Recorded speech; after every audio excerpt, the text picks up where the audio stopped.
Alright, so this is my persuasive presentation. My name is Caleb Inkst, and it's going to be on why you should give fishing a try. So next slide. So I started out with a bit of a layout. So I broke it down into two sections. That's going to be how fishing can help you, and then how fishing can help your community. The one with how fishing can help you, I broke that down into three steps. I had got subsistence fishing, hobby or stress relief, and then I even threw in exercise. And then for the fishing that can help your community, I put in can bring people together, you can give fish to the needy, and then teaching people to fish for future generations. So next slide. I'm going to start off with subsistence fishing. So this is supporting oneself or family with the meat of a fish. I highlighted this as the main reason that people fish in Alaska. Considering we have salmon, it's one of the best fish to be eating. Some things that would be good for you if you had subsistence fishing is it would cut down the amount of money that you spend on groceries. I did a little bit of math here, so so sockeye salmon usually go for $4 per pound, and then every day it's usually a 3-fish limit for you to keep, unless they up the limit. And then let's say that each fish has about 3 pounds of meat on it. So with all this factored in, that would be $36 a day that you're saving, which just adds up over the summer. It can last a long time if you freeze it, smoke it, can it. Usually can it's is gonna last way longer, maybe up into years. Smoking it will last at least a couple months, same with freezing it, as long as you vacuum pack it.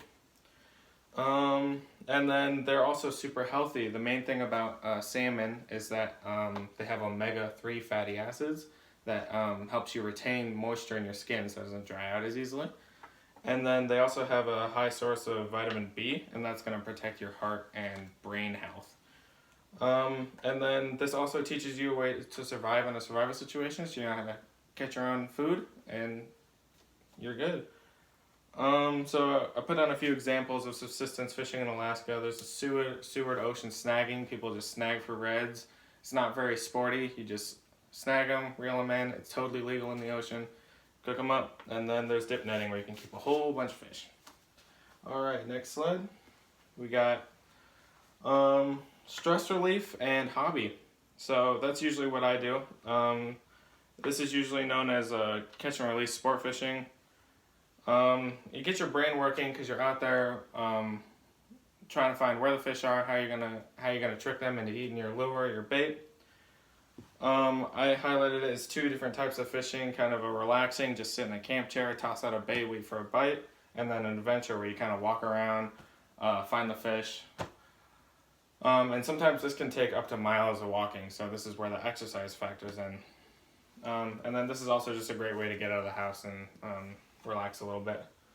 Alright, next slide. Alright, so we got fishing can bring people together. I highlighted a few different ways that they can bring people together. Quality family time, that's just with your family. You can go out with your friends. You can make new friends while you're out on the water. I've met plenty of people out there that I've never known before, and they're all really nice. And then combat fishing, usually people line up shoulder to shoulder fishing for the same fish. This one can be a little iffy. It depends on whether or not you're kind of confrontational. Some people are kind of mean out there, but usually they're kind of nice, so really depends on what you like. If you want to be alone or if you want to be surrounded by a bunch of people you don't really know. And then you also get to meet people from all around the world. I meet people from like the UK, anywhere in the United States. They're all coming to Alaska because they want to experience our awesome salmon fishing. But then I also left a note in here that now is definitely not a good time to be fishing with other people because of the whole pandemic that's going on. So just be careful, keep your distance from people. Alright, next slide. Alright, so this is supporting your community. You can go ahead and donate your fish to homeless shelters and soup kitchens. Some of them accept, salmon donations that you caught, or like they accept meat from a moose that you might hit, something like that. Salmon, as I highlighted earlier, salmon's pretty expensive and really healthy, so it's a quality meal for all those people who haven't had many quality meals. And then even better than giving fish to people is teaching them how to fish, because then they can just go out and do this on their own. They don't need to rely on other people to come help them. And then you can teach children how to fish. They learn that, they get good at that, and then they keep that life skill for the rest of their lives, and they teach it to their kids, and they provide for their own families. So it's just a big cycle. All right, next slide. Okay, so this brings us on to our conclusion. So the main thing that I came out with is that fishing can change people's lives for the better. This was shown by the benefits that are, you could save money because these fish are expensive, you can catch a lot of them. You have healthy food options. These fish are just super healthy with the omega-3s and the vitamin B and a good source of protein. You're able to fish and survive in a survival situation. This one, I mean, a lot of people don't know how to fish, so when they see fish in a stream, they don't know like the way you need to catch them, and it's just, it's really beneficial to have this in a survival situation. This one, I highlighted a reduction of stress because you can go out there and just relax. I feel like this is really important for college students because we're constantly stressed. So if we go out and fish, kind of relax for a little while, get our boundings back, and then we can go finish our homework, stuff like that. Providing for people in need, you know, just donating to soup kitchens, donating to neighbors who need food.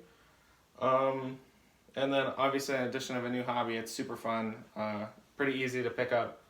I love it like crazy. And then I kind of just ended it with get out there and give it a try. And then last slide, we got our references. So thanks for watching my presentation.